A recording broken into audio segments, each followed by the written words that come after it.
Underwriters of the Arizona Mining Review include Mining Foundation of the Southwest, a nonprofit organization based in Tucson, Arizona, working to educate the public about mineral resources and the mineral extraction and processing industries. Amigos, Southwest Buyer's Guide. For almost 40 years, Amigos has worked to provide a better business environment for mining. Pioneer Equipment Incorporated, serving the equipment needs of the mining industry since 1959. And Copper State Bolt and Nut Company, in business since 1972 with 21 branches to serve you.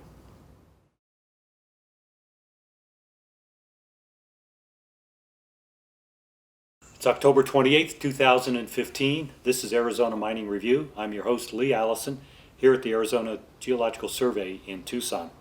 And joining us at the start of each of our programs is Nyal Niemuth, who heads up the Economic Geology program here at the survey, calling in from our Phoenix office. And Nyal, we have some pretty significant news coming out of Freeport about the Sierrita mine. Yeah, more bad news for the copper industry, and maybe this time we should also add the phrase the molybdenum industry. Freeport's announced that they're going to, in early next year, probably January, take the mine down 50%. Right, so it's dropping production 50% and laying off something like a third of the total workforce that they've had there. The numbers I've seen banded around are with the early about 150 and about 400 here. We'll see a little over 600 miners laid off. Okay. So that's going to be a big blow to the Green Valley and Tucson economies. Yeah, that's a significant contributor to the local economy and with those jobs. Sierrita is typically our fourth largest producing copper mine, and it's by far our largest producing molybdenum mine, with about, I think last year, 24 million pounds of production. For molybdenum. For molybdenum, yes. Right, and something like 195 million pounds of copper last year, if my numbers are right here. So now what I want to talk about is, the news accounts are talking about the economic impact of the layoffs, the loss of income to local communities, the tax base. But why Sierrita? Why is Freeport shutting down or cutting the production at this mine and not their others right now? I think there's two key factors, and those both have to do with grades. Sierrita is more of a co-product mine. The copper grade is fairly low. It's less than 0.25%, 0.24% is what the mill grade is. It has a pretty good molybdenum grade, 0.03, but I guess really the problem there is in the last year and a half we've seen that molybdenum price drop so much. This news announcement forced me to check on the current price of molybdenum, and I was surprised to see that in the last week and a half or so it's dropped now below $5 a pound, so that's a very low price. Right, so it's going through the same kind of downturn that copper prices here in recent months have been at a 5-6 year low, and it looks like moly is in a similar situation. I'm looking at some numbers that in 2010 moly was at about $15 a pound, and as you mentioned, we're talking down here $5 or lower. Yeah, we've had some brief periods in the last year and a half or so of higher moly prices, but in general we've seen that 5-year decline. Right, so you mentioned 24 million pounds a year of moly coming out of the Sierrita mine. A $10 reduction over the last 5 years per pound, that's $240 million drop in revenue just from the loss in the moly. And then with the copper prices down, with Sierrita being the lowest grade copper among Freeport's mines, it's not surprising that this is the targeted mine. Well, one of the things too that was interesting is Richard Adkerson did a press conference yesterday when they announced this, and he said they'd actually considered the possibility of 100% shutdown for Sierrita because it's now the least profitable or the most costly of their operations. What's kept them from shutting the mine down completely? What he expressed was concern about water use issues.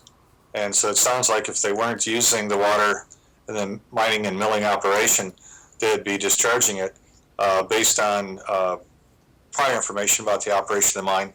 I suspect they have concerns about a sulfate plume in their groundwater towards Green Valley. Okay, and then producing this water they were using then to help either block that sulfate plume or dilute it. Is that what you think's going on? Yeah, I think they have offensive wells that helps consume that water and brings it back into the mine, keeps it from spreading off the mine property. Okay, so they're pulling the water out that might be contributing to a plume, removing that to help move, that would have otherwise maybe moved the plume towards Green Valley, where the local ranchers, farmers, consumers there are pulling groundwater out, so it's then tending to draw the water from the Sierrita mine. So if they can draw it out before it gets to Green Valley then, and use it in the operations, it serves a dual purpose, keeping the mine operations running, but preventing that water from being drawn into Green Valley. Without knowing all the details, I'd say that's a pretty good explanation. Okay, so that we'll be cautious here. We think that may be what's going on. So in reality then, that water may be keeping the mine alive, keeping the production going at least at half level as an external factor, despite the economic impacts from moly and copper prices. And just to chime in with the comments about the groundwater, I don't think that that's a safety hazard or a concern at this time. It's more of a cautionary measure. I don't think there are strict guidelines on sulfate concentrations. Okay. But it can obviously affect taste and character of the water. Sure. So no one should get alarmed here. Okay, good. Yeah, thanks for that reminder. So Niall, what's your sense? Do you think there's other mines at risk here? Is this going to, if prices stay basically where they are for both copper and moly, do you think we're going to see other mines falling by the wayside here? Well, one of the things this made me do is think what's happened in the past. And so we might recall that it was about a year ago that we saw Mercator close, well, they already kind of abandoned it, but that the Mineral Park operation, which is a similar copper molybdenum mine, closed. I looked up the grades there. They had about half the copper grade, but just a slightly better molybdenum grade. So there's an example where maybe we shouldn't be too surprised that Freeport selected Sierrita for some cutbacks, seeing the problems that Mineral Park had. And if we look at other operations, we see, we might think of Baghdad or Pinto Valley.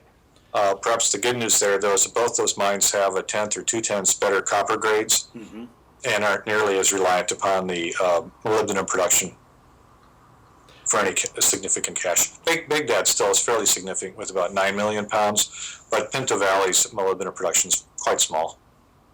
Well, Niall, we're running out of time for this segment. Thanks for the update. Sorry to put you on the spot there about predicting if there's any other mines at risk here, but it looks clear that Sierrita was the logical candidate here, the first one to go. We'll have to see if the situation stabilizes enough that the rest of the mines will be okay, or if this is going to continue to take more casualties. So we'll be watching this, and we'll be getting an update on the next show.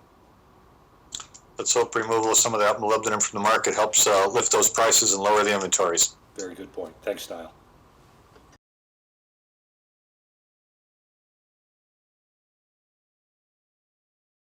All right, well, joining us now is Dr. John Spencer, who's the chief geologist here at the Arizona Geologic Survey. John heads up our geologic mapping program, and we have some new developments on geologic mapping for mineral resources. So, John, welcome back to the program. Thank you. And you just had a meeting of the Geologic Mapping Advisory Committee for the state of Arizona that we've organized. What came out of that? Well, every year we have a meeting with the committee, and they advise us as to what areas in the state they think it would be important to do new mapping. Okay. And usually that's based on both mineral resource issues and environmental hazard issues. Okay. So what kind of people are on this advisory committee? Well, it's really pretty diverse. We've got people both from environmental consulting firms, mineral exploration firms, USGS, state agencies such as State Land Department.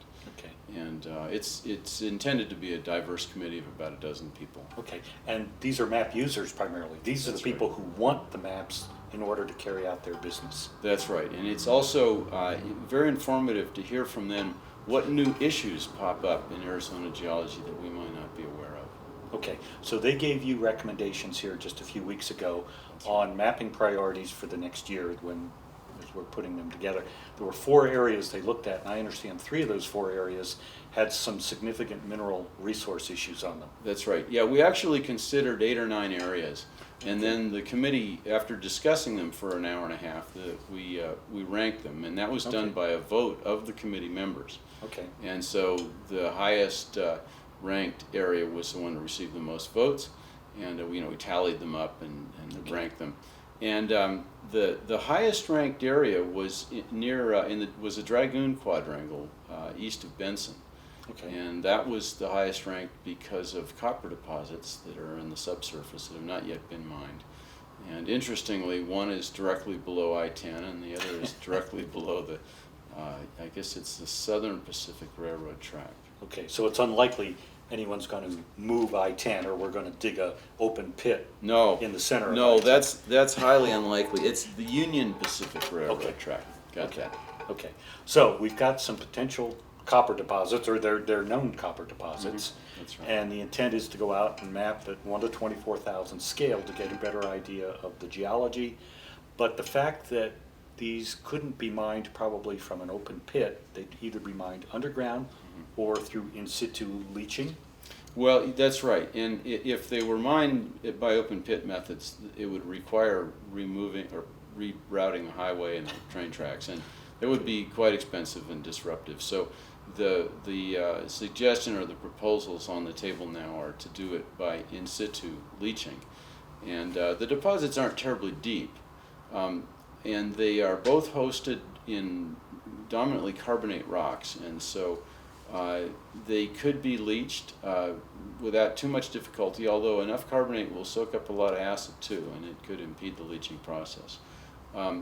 But in any case, if they do in situ leaching, they'll have to do a lot of study of the subsurface in order to be sure that they understand the hydrologic behavior during the leaching program. And one of the starting points of modeling the behavior of the groundwater at the time of leaching is to have as good a geologic map as possible so that you know where all the faults are, all the different rock units that have different permeabilities.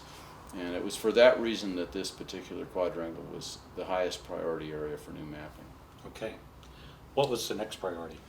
Second priority was an area near Safford that we have been mapping in a sort of Safford Gila River Valley now for one previous state map field season, and we've got one coming up, and then the proposal for another additional field season. And so I think what's really going on there is there are environmental geology issues associated with the Gila River Valley. Okay. And that was the focus of the mapping there, including some quaternary faulting. Okay. So environmental issues related to potential development of Well, copper deposits out there that's as right. well. That's right. There's 4 big copper deposits north of Safford, and Okay. because of the population growth and infrastructure growth associated with those copper mines, the environmental issues are becoming more important. Okay. Now, we've done some mapping and others have done mapping around there. It looks like there's a very large, potentially very large copper resource underlying this area. That's right. How deep? Well, you might be thinking of the 4th rank project, not the 2nd rank Oh, project. perhaps I am. Okay, so we'll move on to that. So, Okay. okay, then let's look at the other 2 projects Okay. then. Yeah, think of the magma deposit at Superior. Yes. It's a big underground copper deposit, porphyry, skarn kind of deposit, and I don't know, 15 years ago, an exploration program was started to identify any extensions of that deposit, but mainly they looked back underneath the tertiary volcanic rocks that are east of Superior, and they drilled from underground. So they went deep underground with the drill rigs and drilled these big fanning arrays to try to identify any copper that was further back underneath the volcanic rocks. And sure enough, they found a huge deposit, the Resolution deposit, by doing that. Well, the area that we're interested in, or the 4th rank project area, is in the Galliero Mountains, about, I don't know, 50 miles southeast of the Superior area. And it's a very similar kind of situation. We've got a big area that most of the Galliero Mountains are covered with tertiary volcanic rocks. And right at the sort of the flank of the range is a big area of low-grade copper mineralization. It's sort of porphyry-type mineralization called Copper Creek.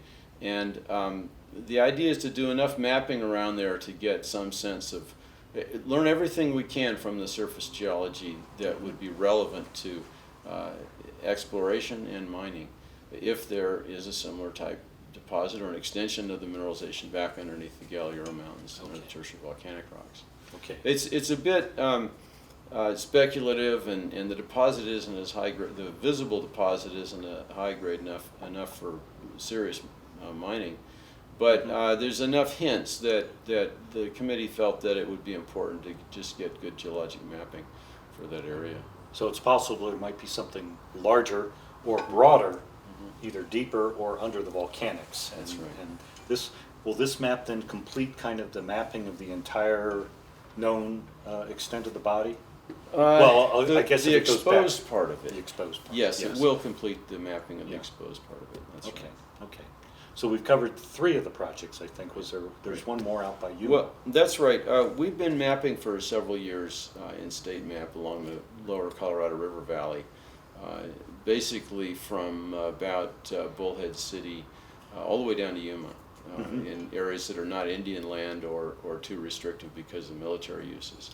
Or actually, there's some areas around Lake Havasu City that have been mapped previously by the USGS. So, but the rest of it, we've been chipping away at, and part of the interest is because there's enormous high-quality aggregate resources all along the river.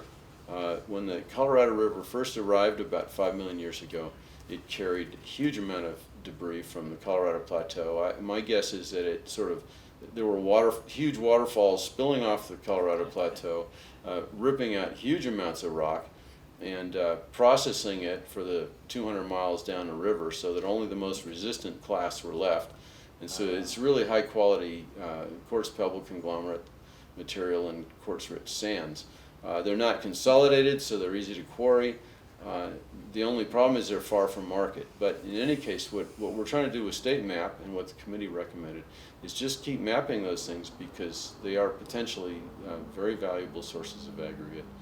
And we should know where they are and something about what they consist of. Okay.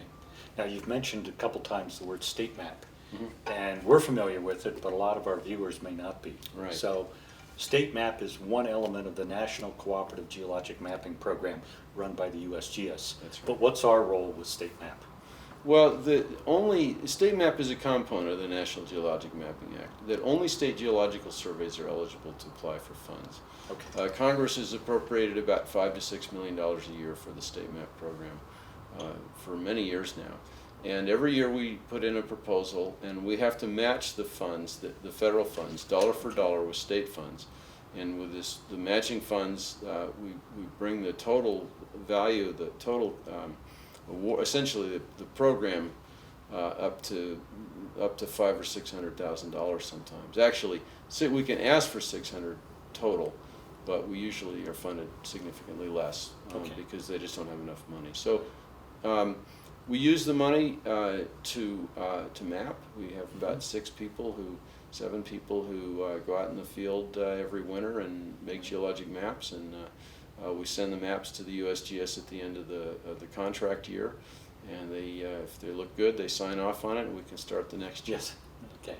So you're putting the proposal together now to submit that these are the priorities that we want for Arizona, and we're looking for federal matching money to match the state dollars we're putting into this, to double our money basically, to allow us to map the high priority areas within the state of Arizona. That's right. Perfect. Okay. And we've been very successful. We've competed, we've won every year that we've competed for funds. Other states are getting as competitive as we are. We started out, I think, being one of the more competitive states, and others are getting up to speed. So it's getting tougher to get the dollars every year. That's right. We've done really well over the years. We had a strong mapping program right from the start, whereas a lot of states took them a while to ramp up. Right. So I think we've got a great record of bringing in funds for this program, and I hope it continues. Yeah, well, it should. Well, and we'll get you back when the maps are done. Get back and let's take a look at the maps and see what we've learned from the maps about some of these mineral deposits out there. All right, John, thanks for joining us. Oh, you're welcome. Okay.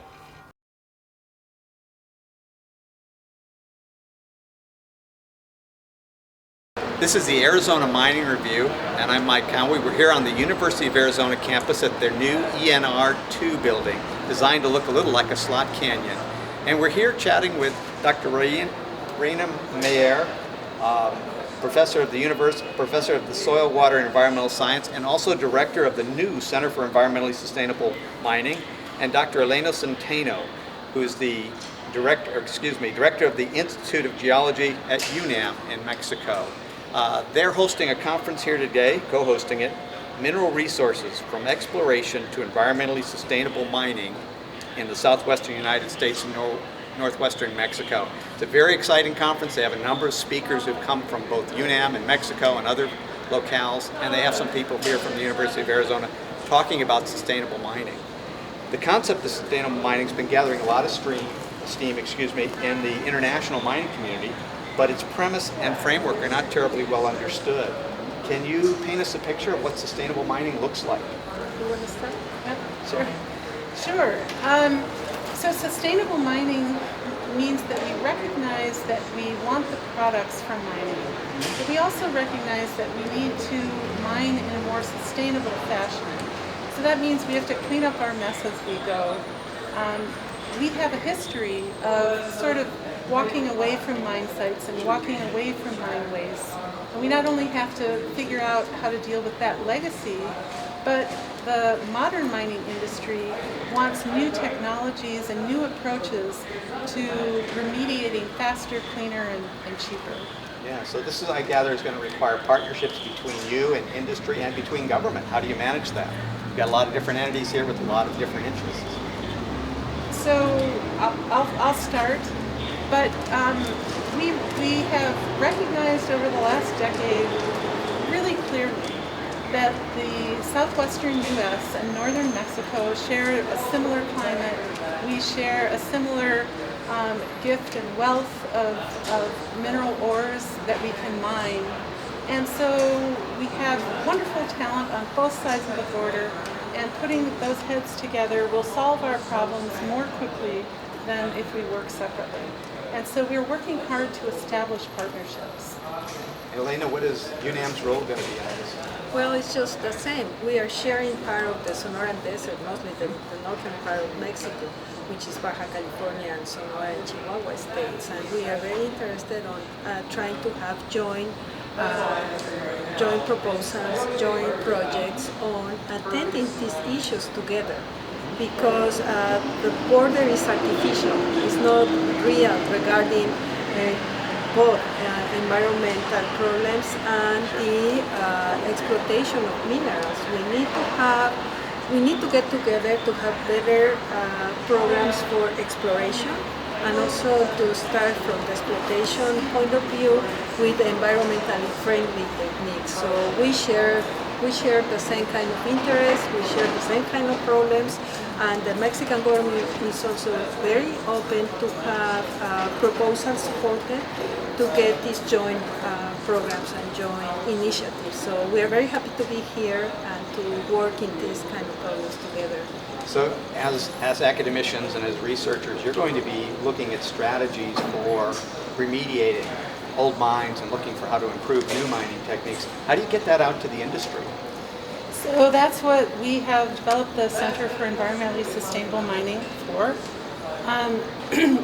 We looked on it as a university industry partnership where our board of advisors is completely comprised of industry members who come and tell us what are their issues, what are their problems, and we talk with them and work with them to try and figure out how we can develop solutions. What research can we do to develop solutions to those problems? Elena, there are a lot of issues especially with old mines, with mines that require remediation. Where do you start? What's the point of initiation? Well, we have a long history of collaboration with the mining industry in Mexico too, at UNAM. Actually, our Institute of Geology originally was formed on mostly mining-oriented geology work. It's more than 100 years old, our institute, so it's been having a long history of collaboration with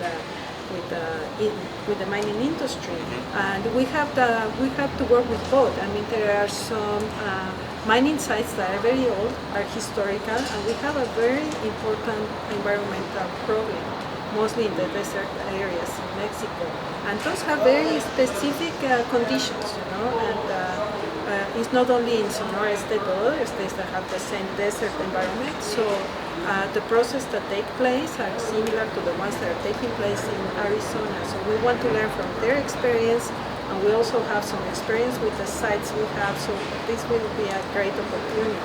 But it's not only the part that has to do with the cleaning the environment and see how we can work with these old sites. It's also how we can give information to the mining industry in Mexico about how to start an exploitation that is going to be at the long term environmentally friendly. So we want to really develop this cooperation. We have already projects going on with mining companies in Mexico. Some of them are national companies, some are international. So it'll be very nice to get everybody together as a big international consortium to work in these issues. Okay, and one of the key issues I would imagine, especially around older mining communities, is working with that community directly and providing them with information, alerting them to what you're doing, what you're trying to accomplish to get them to buy in. Is that an option? Is that something that you guys are doing at this stage? Or That's something we have a large focus on, and the reason is that communities often mistrust what the government tells them. They often mistrust what industry tells them. And so we take pride in being academicians that provide neutral information. And we provide information, we do not make decisions, but we provide information to communities, industry, and regulators so that they can make better decisions. what is it that I haven't asked you guys or that we haven't addressed that you would want people to know about this program and what you're trying to accomplish? Well, I think the part of education. The plan we have is not only promoting education to the people in the mining areas, but also to help each other to promote the exchange program of students at all levels, from undergraduate to graduate programs, and get more strength that part of education is very important for us, and that is something really nice about this collaboration.